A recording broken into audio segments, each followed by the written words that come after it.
What's going on, everybody? Thank y'all so much for stopping by and checking out the new video. Like we said earlier, we'll be breaking down the Wildcard weekend matchups that are going to be coming up. Super excited. My name is Lawrence, aka Law, host of The Catch, and this is my buddy Calvin, aka The ProFFet. What's going on, man? I'm ready to talk about some football. Yeah, let's do it. It's going to be a great weekend. I'm super excited about it. A lot of really big games, a lot of people that maybe some teams that I didn't really think at the beginning of the season, to be honest, we're going to have, that we were going to see them. Oh, yeah, like the Titans. This late in the season. The Titans for no me. Kidding. I didn't. Yeah. But when they switched to Tannehill, he's been phenomenal. He's right. He's really taken that. He got that second chance in the NFL, and he has not looked back. Oh, no, not at all. And, for people like that, you only really get one shot. Starting off with the Miami Dolphins, he didn't really get much of an opportunity. Starting off with Adam Gase. Yeah, no kidding, man, no kidding. Well, let's quick recap of the season. Man, start off by telling me who you think exceeded your expectations on the season, whether it be an NFL team or a fantasy football player, whatever you think. What are you working with? They're really the first one that comes to my mind, a little bit obvious, but man, Lamar Jackson, he was insane. Sure. And I did like Lamar Jackson coming into the season in a fantasy point of view just because of the rushing ability he had. But 415 points in one season, that's incredible, especially given that since 2002, I looked this up today, since 2002, 4 players have hit 400 points. Since 2002? Yep, LT did it in 2006, Manning did it in 2013, and now Mahomes and Lamar Jackson, they've gone back-to-back years going over 400. So that was just a phenomenal year from him. Sure. And I guess one other, to give another position, Chris Godwin. He was great. Oh, absolutely. Especially given that he's technically the wide receiver 2 on his team. Right. It was too bad when he went down with the injury late in the season, but man, he was for someone who was drafted in round 4 or 5, he was incredible. Absolutely. No, absolutely. And Chris Godwin was a guy. Starting over here. Lamar Jackson, I wasn't the highest on him. I've been watching him play since he was in Louisville. I remember him playing in college, and I remember thinking, man, this guy's really special. But I also grew up a big Vince Young fan. Oh, yeah. So I got the Titans jersey on right now. Yes. Oh, there you go. So I kind of saw that correlation with Lamar Jackson and obviously Vince Young. Vince Young, unfortunately, was a bit ahead of his time. Yeah. But Lamar Jackson, when he came in, and then just the job that Greg Roman and that entire offense, bringing in Mark Ingram. Oh, and, yeah. You think of the talent that they have, even at the wide receiver position. I mean, they're working with guys like Willie Snead. Rookies. Right. No, absolutely. And then moving on to Chris Godwin, like you said, he was definitely one of the guys that I had on my list as well. I was extremely high on him coming into the season. I didn't think that he would turn up to be like a wide receiver 1. He was. I think before injured, I think he was a top 2 wide receiver. It was incredible. No, absolutely. It was crazy. And you think of the production that the offense could have if Jameis Winston could keep it on his side, but that's kind of beside the point. My guy, though, that I really not that he flew under the radar just because I knew who he was, but Devontae Parker. Oh yeah, especially being like we said with the Miami Dolphins, Ryan Fitzpatrick, but he really came on, finished the season with 72 receptions. Yeah, finished with 1,200 or so yards, 9 touchdowns, finished as the wide receiver, I believe 11 on the season. Yeah, and back half of that season, he was a top 5 guy.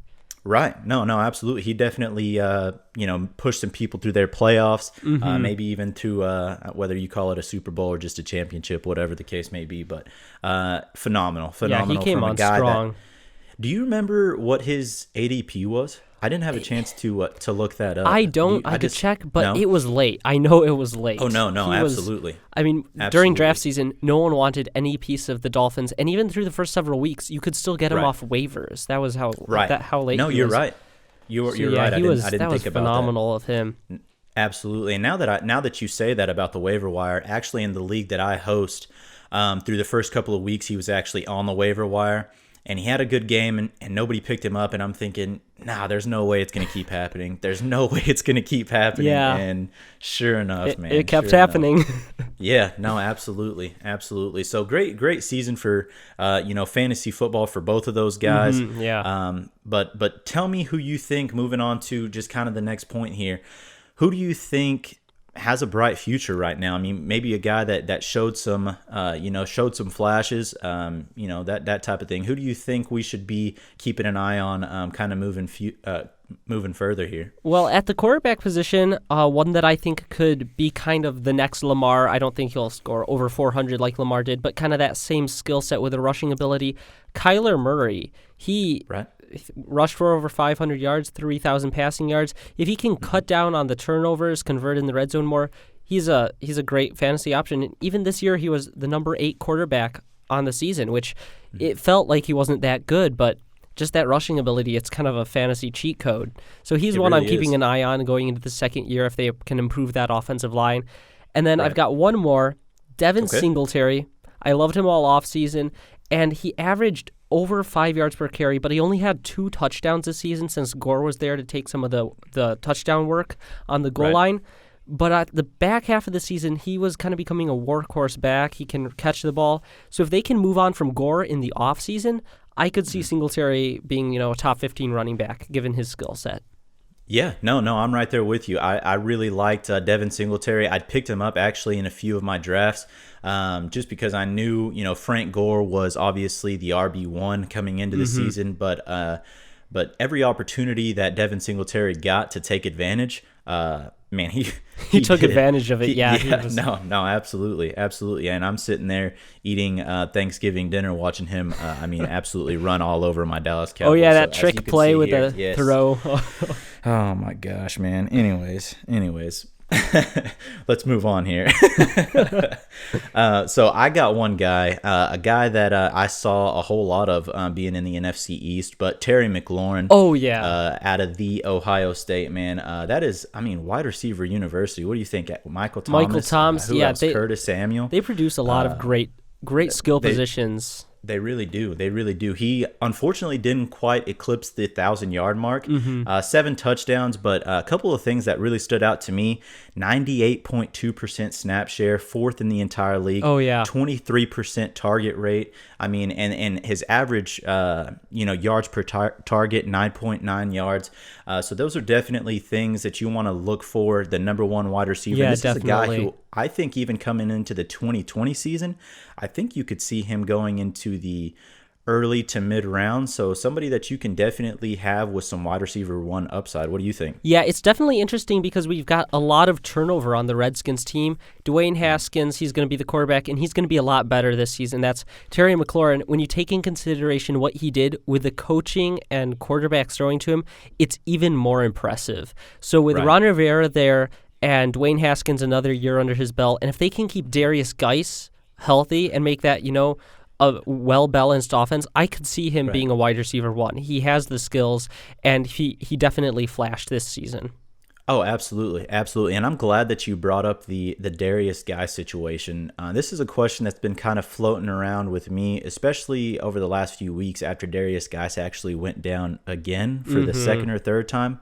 What do you think about that? You think that this team, they got great draft capital coming up in this year's draft. There's a lot of guys. I don't think they can get like a J.K. Dobbins or anything like that. But there are a lot of running backs in this draft. Yeah, no, yes, very, very running back heavy this draft. Do you think that they stick with guys and give them another shot, or do you think that they do spend maybe a second or third rounder on a running back? It's definitely interesting because he's shown us he has the talent. That was never a question with Darius Geis, but he just can't stay healthy. And I could definitely see them moving on, given that this is a new coach, new coordinators coming in. They may want to kind of have a fresh start. But I think they keep him on the team. And Right. if he can stay healthy, I would love to have him on my fantasy team next year. He's incredible running back. Right. But I don't think you can trust him. So that's going to be one of the most interesting things to watch this offseason is how the Redskins handle that backfield. A lot of question marks. Darius Geis can't stay healthy. Adrian Peterson, he's like 45 years old. So just see what that team does with the new coaches and a lot of old injury-prone players, because they could be great, but they could also stay kind of a bottom feeder in the NFL. It's going to be interesting to see. No, absolutely, and I think like I mentioned with the draft capital, I think that this defense can really take a huge step up. Josh Norman. Josh Norman here. I'm going blank. Josh Norman, if he can step up his production, and I'm not saying get back to the caliber that you were at when you were with the Panthers, but maybe Ron Rivera can kind of spark something in that. But then you talk about edge rushers like Montez Sweat being on the team, who I know the Redskins didn't beat the Cowboys the other day, but it seemed like Montez Sweat was a part of every play, similar to how Watt with the 49ers. Bosa? Not or Bosa. No? Yeah. Bosa. Yes. Nick Bosa. I'm going blank, man. But it seemed like they're kind of a part of every play. And then you think about being able to add somebody like Chase Young. Montez Sweat and Chase Young. I mean, it really could take that defense to another level. So. That's a team that could be like the 49ers this year, where no one expects anything, and then suddenly they're in the playoffs. Sure. No, absolutely. And as a matter of fact, just kind of backtracking here, the 49ers actually allowed 27 points per game in 2018. So you can just kind of see what somebody like a Nick Bosa can do, just coming off the edge and being somebody that can, stop the screens and, the wide receiver screens and things like that. So definitely a huge part of any NFL team, to be honest with you. Yeah. But moving on, man. Disappointing seasons. As much as great football from a lot of young people that we saw, there was a lot of people that we came into this season expecting great results for. Who's the first guy that stands out to you? Oh, a lot come to mind. I burned by a couple of them. Yeah, definitely. This was the hardest because you sent me the notes, and I had to pare it down to just a few players. Right. But No, Odell absolutely. Beckham, he's I think the first that comes to mind. He was drafted first, second round, depending on league. He finishes the wide receiver 31 on the season. Yeah. He was in a bad situation, bad coaching. But he didn't help himself much. Most career drops this season. So that's going to be another player. Interesting to see where his ADP ends up this offseason, because he obviously is talented, but it's been several years now since he's been really an elite fantasy option, whether it's due to injuries or now the situation he's been in. Sure. No, absolutely. And, I thought I was always a little skeptical when it came to OBJ, just because Jarvis Landry being there, Nick Chubb, adding Kareem Hunt, David Njoku, when I thought, of course he was going to be healthy. Yeah, before the I just thought maybe there was a lot of attention that was going to be directed at other players. Now, I didn't think that it was going to be this type of season. I can't remember exactly how many touchdowns that he finished with, but I think it was 4. Four, right? I was going to say I think I've got more fingers on my hands than how many touchdowns he caught. So it wasn't a lot. Yeah, definitely. Who's your runner up here? Because I'm gonna see if we're on the same page with this one. Because I got, burned by this guy. I've got OJ Howard, but I've also got the Chargers team as a whole.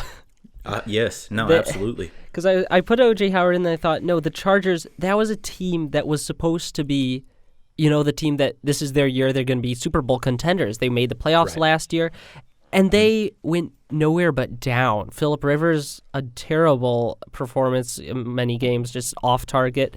And I don't know if it was the Melvin Gordon holdout, but after those first couple games, they just seemed off. That team it didn't mesh. They missed out on the playoffs, fired their offensive coordinator, whatnot. But they were a team that had a lot of high hopes. Now, fantasy-wise, they still had some good players fantasy-wise, but just in the NFL as a team, the Chargers, they had to be one of the biggest busts besides the Browns. Yeah, no, absolutely. You think they move on from Phillip Rivers? I think they do, definitely. I feel like, how can you not, right? How can you not at this point? Right. Right. I mean, especially with the weapons that they have. You talk about Keenan Allen, Mike Williams. Yeah, they've got Williams, a lot. Hunter Henry. I mean, no excuses at really at this point. Now I know that their defense didn't have the type of season that it did in 2018. Yeah. But at the end of the day, you got to find a way on either side of the ball to try and get something going. Yeah. So I'm going to dive into mine because this guy burned me big time. I pretty much got jumped by about a handful of my friends on this one. But David Johnson, man. David Johnson. Man. And here I was, man, I was beating my chest for the first 6 weeks. Oh, yeah. He's absolutely going off. Ends up finishing the season with 345 yards rushing, 3.7 yards per carry, 2 touchdowns. I mean, finishes, I believe, as the RB37 and this guy that was going in the first round. So he really has no excuses is the thing. Right. You can say the back injury, but that was apparently minor. He just didn't look the same. Mm-hmm. He was a huge bust. Very disappointing, especially at the running back position because it's hard to find replacements a lot of times. It really is. With Odell, and Kenyon Drake of all people comes in and does his thing. Yeah. Yeah, no, definitely that type of thing. And since you dropped the Chargers into the mix, I'm going to go ahead and stay in Los Angeles and go with the Rams. We're talking about a team that was in the Super Bowl last season. Goff, 16 interceptions. My question is what's the deal with Todd Gurley? I mean, is this going to be a situation where we're going to see that regression from here on out? Because we're talking about a guy that could have, if he was healthy in a full lengthy career, we're talking a guy that could have shattered records, what I mean, on what he was on pace for. It's going to be interesting to see what they do because obviously, I mean, you watched last season, watch this season, mm-hmm. He is what makes that offense click. He really is. And without him, they just weren't the same team. They didn't have that because he was a great receiver, a great rusher. So it's going to be interesting if they can get him healthy enough to, use in each game. If not, you really have to wonder, do they try to draft a running back at some point? Right. Because Jared Goff, he can be good when he has an elite running back in that backfield. Right. And they have the defense. They really do now with Ramsey on there. So that's going to be interesting to see, too, this offseason. It really is. And, that they've got a lot of money going out. Jared Goff, if I read it correctly, will be one of the highest paid quarterbacks in the league next year. So definitely going to need to step up on all cylinders for the Los Angeles mm-hmm. Rams to have any chance. And Brandon Cooks, I mean, he's got about 100 concussions in the last 2 seasons. So I'm curious to see what's going to happen with that because that's a pretty disappointing deal. Yeah, man. it was Brandon Cooks, one of my favorite players in the league. Yeah, disappointing season all around there. Right. No, absolutely. So rebounding off the disappointing seasons from a couple of these guys, let's talk about a couple of the league leaders, starting with Jameis Winston. He did finish with, as the passing leader in the NFL, 5,109 yards, 60.7% completion, 33 touchdowns, 30 interceptions, overall QB rating of about 84.3. It was Jameis Winston, I think, is always going to be Jameis Winston. Yeah. And with Bruce Arians coming in, a lot of people hoped that, he'd cut down on the turnovers, but all it did is just make Jameis Winston even more of that. Right. And it was, I think that's the record, the 5,030 for 30, that will stand a long time because it's remarkable that he threw 30 interceptions, 7 of which were pick mm-hmm. sixes, and he didn't get benched. Because he was good enough on the other side to throw 5,000. It was very strange. That's a tough spot for Bruce Arians. It's going to be there. That's a tough spot. That's with so many quarterbacks in this upcoming draft class, and they've got a pretty mm-hmm. early pick. It's going to be interesting to see what they do with Winston if they move on or give him one more chance.